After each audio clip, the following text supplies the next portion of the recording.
I'm a traveller on this mountain called life. Well, the epiphany moment for me was watching A Hard Day's Night at the age of 12. And for me, it was all about the stage. I innately love showing off. They were showing off. They were having a ball. So I pretty much made up my mind that I was going to make a life as a musician, as a guitarist. You know, when I was reading my guitar player magazines and I was in awe of, you know, the likes of Eddie Van Halen and Stevie Vai. The initial spark was having this collective thing that everybody could do together and that was festive. I had a horrendous experience at the age of 22. Somehow I'd convinced myself that I couldn't get on stage and perform without being drunk, and I'd convinced myself of that for a decade and a half.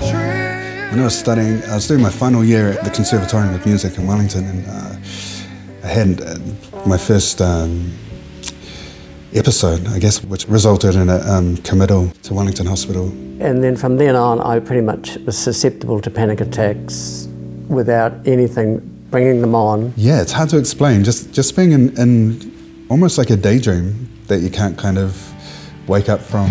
It's steep to look down, a long way to fall. It completely ruined my dream of being a Beatle.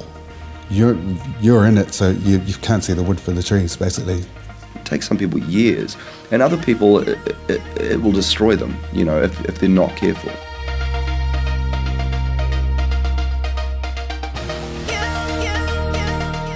I don't believe actually in the 70s, when I was at the peak of my problem, there was anywhere to go.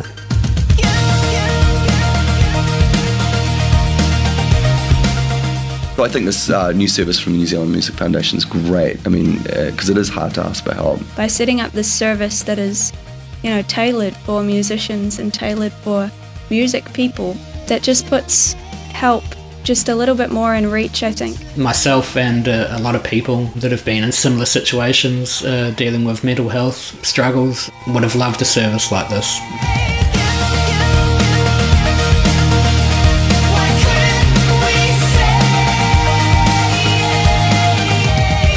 If I had never had agoraphobia, I never would have left that band.